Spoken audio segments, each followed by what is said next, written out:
শুধু হিন্দু সম্প্রদায়, এই দেশে অন্য যে কোনো সম্প্রদায়ের লোক যদি ইনসিকিউর ফিল করে, নিরাপত্তাহীনতা তারা ফিল করে, তাহলে তাদেরকে আশ্বস্ত করে প্রয়োজনে তাদের সাথে তাদের বাড়ি ঘরে থাকার জায়গা দিতে থাকুক,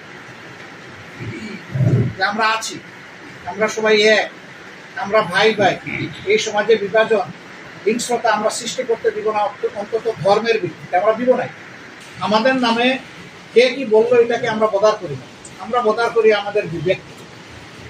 আমার বিবেক কি সাক্ষী দিচ্ছে, আমি কি সঠিক পথে আসি না আমি বেঠিক পথে? যদি সঠিক পথে থাকি তাইলে পরিবেশও সাক্ষী দিবে, মানুষও সাক্ষী দিবে।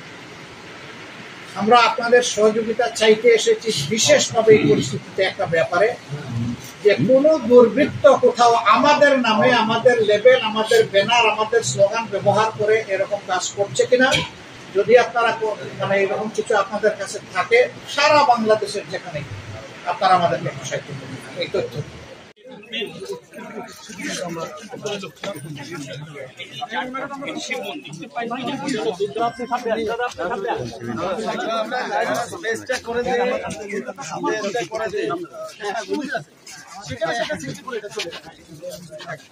এখন যেটা আছে এটা নতুন করে অষ্টধাতু চাপতে হবে। আমরা এখানে আসি প্লিজ।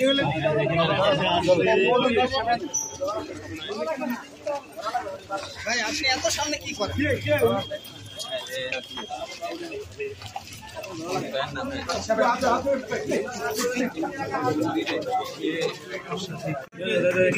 ক্যামেরা আসেন।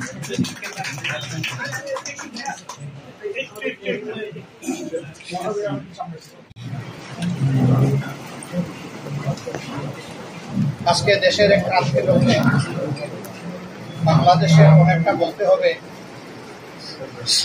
হিন্দু সম্প্রদায়ের হার্ট, যেটাকে যুগ যুগ ধরে মানুষ সম্মানের দৃষ্টিতে দেখে, সেই ডাকেশ্বরের মন্দিরে আমরা এসেছি আমাদের দায়িত্ববোধের জায়গা। এই মন্দির এবং আপনাদের সম্প্রদায়ের বন্ধুরা সবাই মিলে আমাদেরকে যে সুযোগ সৃষ্টি করে দিয়েছেন, আমি আরেকবার আপনাদের সবাইকে ধন্যবাদ এবং কৃতজ্ঞতা জানাচ্ছি। এই দেশ আমাদের সবার। আমাদের সামনে একটা কথা মাঝে মাঝে আছে, সংখ্যালঘু সম্প্রদায়। আমরা আপনাদেরকে সাক্ষী রেখে বলছি, এটা আমরা মানি না। আমাদের বক্তব্য হচ্ছে, বাংলাদেশের যারাই জন্মগ্রহণ করে সকলেই তারা এই দেশের গর্বিত মর্যাদাবান নাগরিক। ধর্ম এখানে কারো অধিকার হরণ করতে পারে। ধর্ম কে কোনটা গ্রহণ করবে বা অনুসরণ করবে এটা তার নিজস্ব ব্যাপার। আমার ধর্ম আমি আরেকজনের উপরে চাপাই দেওয়ার কোনো অধিকার রাখি, ঠিক অনুরূপভাবে অন্য কেউ আমার উপরে তার ধর্ম চাপানোর অধিকার রাখে। আমরা এটাকে একেবারেই মেনে নিতে রাজি নই। সুতরাং এখানে সংখ্যাগুরু আর সংখ্যালঘুর কোনো বিষয় নেই। আমরা সকলে বাংলাদেশী, আমরা সকলেই দেশের নাগরিক। এটা আমার যে অধিকার থাকবে, আরেকটি নাগরিক তিনি যে ধর্মেরই হন না কেন, তিনি যে দলেরই হন না কেন, সমান নাগরিক অধিকার তিনি অনুভব করেন। কিন্তু আপনারা আমরা সবাই সাক্ষী, ইতিহাসের সাক্ষী। দেশে যখন কোনো সামান্য সমস্যা অথবা বড় সমস্যার সৃষ্টি হয়, তখন কিছু দুর্বৃত্ত সুযোগ সন্ধান এইটা থেকে তারা ফায়দা লুটার চেষ্টা করে এবং তাদের অপকর্মের দায় তারা অন্যের ঘাড়ে চাপায়। আমরা এদেরকে ঘৃণা করি, এই কাজকে আমরা নিন্দা করি। সেই অনুভূতির জায়গা থেকে শুধু এবারকার এই পরিবর্তনের সময় নয়, আমরা চেষ্টা করেছি মানুষকে মানুষ হিসেবে গ্রহণ করা, মানুষকে মানুষ হিসেবে সম্মান দেওয়া। এই জন্য যখন কোনো সমস্যা আমাদের সামনে আসে, বিপদ আসে, আমরা জিজ্ঞেস করি না যে উনি কোন দলের বা কোন ধর্মের। আমরা শুধু এতটুকুই আমাদের জন্য যথেষ্ট যে উনি একজন মানুষ। আপনারা আশা করি খেয়াল আছে। তারপরেও আমি দুই একটা জিনিস একটু আপনাদের সামনে আনতে চাচ্ছি। 2022 সালে পঞ্চগড়ে করতোয়া নদীতে একটা দুর্ঘটনা ঘটেছে। আমি ফেসবুকে দেখার সাথে সাথে আমাদের সংশ্লিষ্ট এলাকার দায়িত্বশীল নেতৃত্বকে জিজ্ঞেস করলাম যে ফেসবুকে তো অনেক সময় অনেক কিছু আসে, এটা কি সঠিক হয়?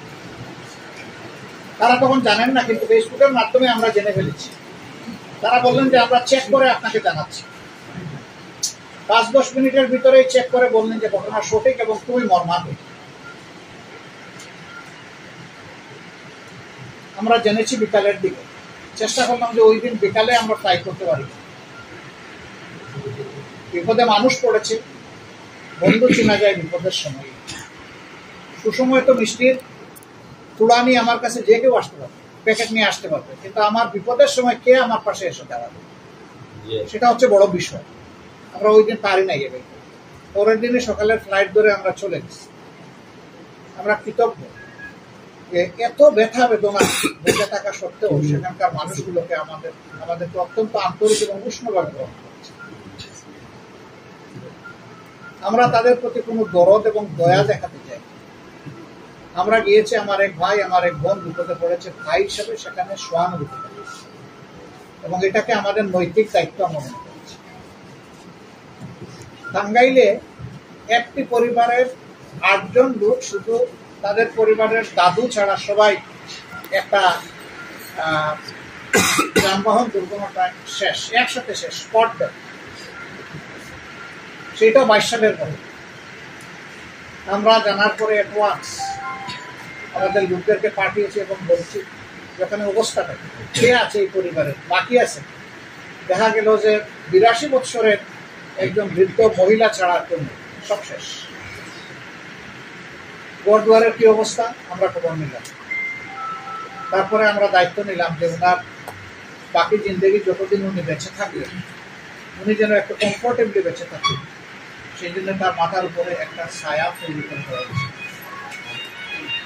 এবং আমরা এও বললাম যে উনি যতদিন বেঁচে আছেন তিনি বৃদ্ধ ভাতা পান কিনা এটা আমাদের জানার কোনো দরকার নেই। আমাদের পরিবারের সদস্য হিসাবে আমরা তাকে আমাদের পাশে রাখি। আমরা এখন এটা কন্টিনিউ করছি, আমরা এটা বাদ দিই। কক্সবাজারের রামুতে ঠিক সিমিলার আপনাদের মনে থাকার কথা যে আপনাদের একটা ধর্মীয় অনুষ্ঠানে অংশগ্রহণ করার জন্য কিছু লোক তারা বের হয়েছিল, তারা ক্রাশ হয়ে গেছে। সেই পরিবারের মাত্র 2 জন জীবিত ছিল। আমরা আপনাদের লোকরা পৌঁছার আগে আমাদের এবং ওনারা দেখে বিস্মিত হয়েছেন যে আমাদের আগে আপনারা পৌঁছে দিয়েছেন। আমরা এটা এই কারণে যাইনি যে দুনিয়ার কেউ আমাদেরকে বাবা দিবে, খুশি হবে, অথবা আমাদের ব্যাপারে ভুল ধারণা ভাঙাবো। আল্লাহ সাক্ষী আমরা এই জন্য যাই। আমরা গিয়েছি নাগরিক মানবিক অনুভূতির জায়গায় যেতে হবে। এবারকার এই বিশাল ঘটনা যখন দেশে ঘটে গেল, সাথে সাথে বসে এই বিষয়টাকে আমরা সর্বোচ্চ গুরুত্ব দিয়েছি, কারণ অতীতের অভিজ্ঞতা তো তাই আমাদের। যখন রাম মন্দিরের উপরে একটা সমস্যা হয়েছিল, আপনারা বয়সদানের হয়েছে তারা অনেকেই সাক্ষী, সেই দিনে আমরা কিন্তু 1 সপ্তাহ একটানা মন্দিরগুলো পাহারা দিয়েছি। আমরা বলেছি যে রাম মন্দিরে বাবরি মসজিদে আঘাত দেওয়ার কারণে এদেশের মুসলমানরা, সারা দুনিয়ার মুসলমানরা আঘাত পাইতেই পারে। বাংলাদেশে একটা মন্দিরে আঘাত লাগলে সারা দুনিয়ার হিন্দুরা আঘাত পাইতেই পারে, কিন্তু যে দোষ করেছে তার দায় তো তার উপরে বর্তাবে, নির্দোষ মানুষের উপরে তো তার দায় বর্তাবে। এই নির্দোষ মানুষগুলোকে এখানে অবশ্যই আমাদের সর্বাত্মক চেষ্টা করতে হবে তারা যেন মর্যাদা এবং ভয় বিহীন অবস্থায় থাকতে পারে। আপনারা সেই সময় দেখেছেন 17টা মন্দির থেকে চোররা এসেছিল লুণ্ঠন করতে, আমরা হাতে নাতে ধরে পুলিশের হাতে তুলে দিচ্ছি। এবারও আমরা এই বিষয় সামনে রেখে প্রথম দিন থেকে আমরা দেশবাসীকে যেমন আহ্বান জানিয়েছি, পার্টিকুলারলি আমাদের সংগঠনকে দায়িত্ব নিয়েছি। আমরা এই ব্যাপারে কয়েকটা কাজ করেছি। প্রথমেই বলেছি আগে লাঠি হাতে পাহারায় চলে,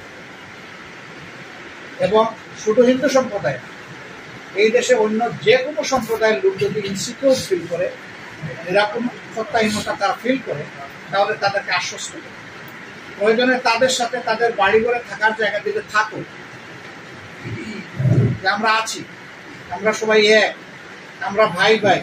এই সমাজে বিভাজন হিংস্রতা আমরা সৃষ্টি করতে দিব না, অন্তত ধর্মের ভিত্তিতে আমরা দিব নাই। তারপরে আমরা বলেছি যে ইমিডিয়েটলি সেখানকার প্রশাসন আমরা জানি এখন সারা বাংলাদেশে কলাপস। রাস্তাঘাটে দেখছেন কোনো পুলিশ নাই, কোনো কি বলে ট্রাফিক নাই। এখন ট্রাফিকের কাজ করতেছে ছোট ছোট ছেলে মেয়েরা, তারা করতেছে কাজ। আমি আস্তে আস্তে বলছিলাম যে এখন জনগণের সরকার চলতেছে, আজকে রাত থেকে প্রতিষ্ঠিত হবে ইন্টারিম গভর্নমেন্ট, আর আরো কিছুদিন পরে আসবে দলীয় গভর্নমেন্ট। তো জনগণের এই সময়টা তো আসলে অরক্ষিত বাংলাদেশ। এই সময় আমরা মনে করি সুরক্ষা দেওয়ার দায়িত্ব সরকার। যেখানে কোনো সিস্টেম কাজ করছে না, সব সিস্টেম ফেল করেছে, এখন নাগরিকদের দায়িত্ব হয়ে গেছে এই সিস্টেমগুলোকে আবার এস্টাবলিশ করা। এই জন্য আমরা বলেছি ডিসি, এসপি, থানা লেভেলে বা উপজেলা লেভেলে এবং ওসি সংশ্লিষ্ট কর্মকর্তাদের নিয়ে বসতে হবে। বসে তাদেরকে বলতে হবে যে আপনাদের পাশে, আপনাদের লাঠির পাশে, বন্ধুদের পাশে আমরা আছি। আপনারা কাজ করেন, থানা ঘিরে আনেন, থানা পড়ে গেছে, যেখানে হিংস্রতার বশবর্তী হয় সেখানে আপনারা টেম্পোরারি অ্যারেঞ্জমেন্ট নেন, আমরা আপনাদের পাশে আছি। না, অলরেডি শুরু হয়েছে। থানা পাহারা দেওয়া, কোর্ট পাহারা দেওয়া, ডিসি অফিস পাহারা দেওয়া, বাসা পাহারা দেওয়া। একটা সুন্দর কথা এখানে এসেছে, প্রতিষ্ঠানের পাশাপাশি গুরুত্বপূর্ণ ব্যক্তিরা যাতে ক্ষতিগ্রস্ত না হন, তাহলে ব্যক্তিদের দিকেও খেয়াল রাখা উচিত। আমি বলেছি যে অলরেডি আমরা বলেছি প্রয়োজনে তাদের ঘর বাড়িতে রাত কাটাবাতে থাক পাশে। এরপরে আমরা যে উদ্যোগটা নিয়েছি যে প্রত্যেকটা থানা পর্যন্ত, ইউনিয়ন পর্যন্ত আমরা ইমার্জেন্সি হেল্পলাইন চালু করব।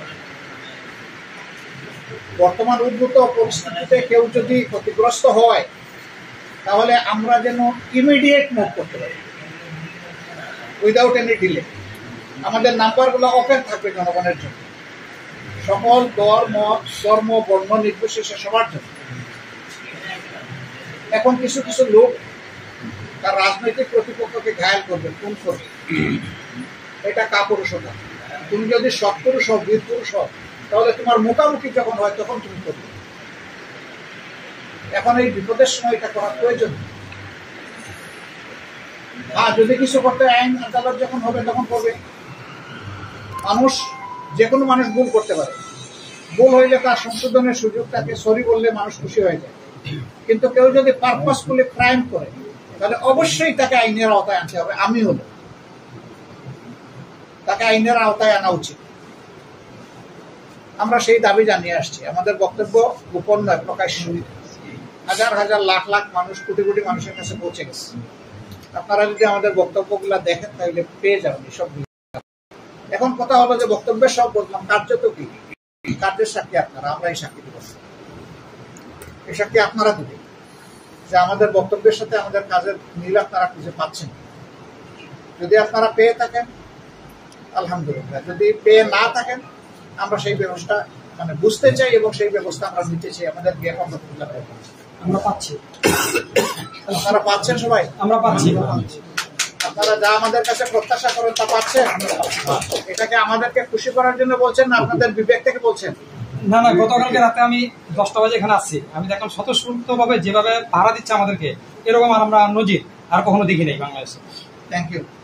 তাহলে একটু প্লিজ, তাহলে মিডিয়ার ভাইদের মাধ্যমে সারা দেশবাসী এবং বিশ্ববাসী এটা সাক্ষী হয়ে গেল, ঠিক আছে? জি। এবং আমরা আসলে কাউকে সাক্ষী করার জন্য এই কাজ করি নাই।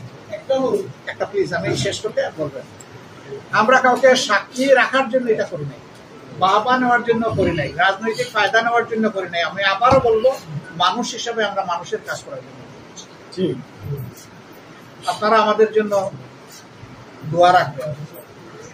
আপনাদের প্রয়োজনে, জাতির প্রয়োজনে যদি কখনো আমাদেরকে ফিল করেন, এই ফিল করাটাই হবে আমাদের জন্য আপনাদের একটা উপহার। তখন যেন আপনাদের এই ফিলিংয়ের, এই প্রত্যাশার সাড়াটা আমরা ঠিক মতো দিতে পারি, আমাদের জন্য আপনারা। এবং আরেকটা কথা আমি ভেরি ভেরি ক্লিয়ারলি বলছি, বাংলাদেশের কোনো জায়গায় জামাতে ইসলামী অথবা ছাত্র সংগঠনের আমাদের সাথে যারা কাজ করে, যদি কোথাও আপনারা দেখেন যে কোনো মানুষ আমাদের এই আউটলুকের বাইরে, দৃষ্টিভঙ্গির বাইরে গিয়ে কোনো অপকর্ম করছে, তাহলে সে একজন দুর্বৃত্ত। আপনারা আমাদেরকে নির্দিষ্টভাবে বলবেন এবং তাকে আমরা কি করি আপনারা সেটাও জানবেন। আমাদের নামে কে কি বললো এটাকে আমরা বদার করি না, আমরা বদার করি আমাদের বিবেক। আমার বিবেক কি সাক্ষী দিচ্ছে, আমি কি সঠিক পথে আসি না আমি বেঠিক পথে? যদি সঠিক পথে থাকি তাইলে পরিবেশও সাক্ষী দিবে, মানুষও সাক্ষী দিবে। আমরা আপনাদের সহযোগিতা চাইতে এসেছি বিশেষভাবে এই পরিস্থিতিতে একটা ব্যাপারে, যে কোনো দুর্বৃত্ত কোথাও আমাদের নামে, আমাদের লেবেল, আমাদের ব্যানার, আমাদের স্লোগান ব্যবহার করে এরকম কাজ করছে কিনা। যদি আপনারা মানে এরকম কিছু আপনাদের কাছে থাকে, সারা বাংলাদেশের যেখানে আপনারা আমাদেরকে প্রসারিত করুন এই তথ্য। আমরা কথা দিচ্ছি যে আমরা কোনো দুর্বৃত্তকে প্রশ্রয় তো দিবই না, এই অপকর্মের জন্য তার পাওনা আমরা সমঝাই দিব।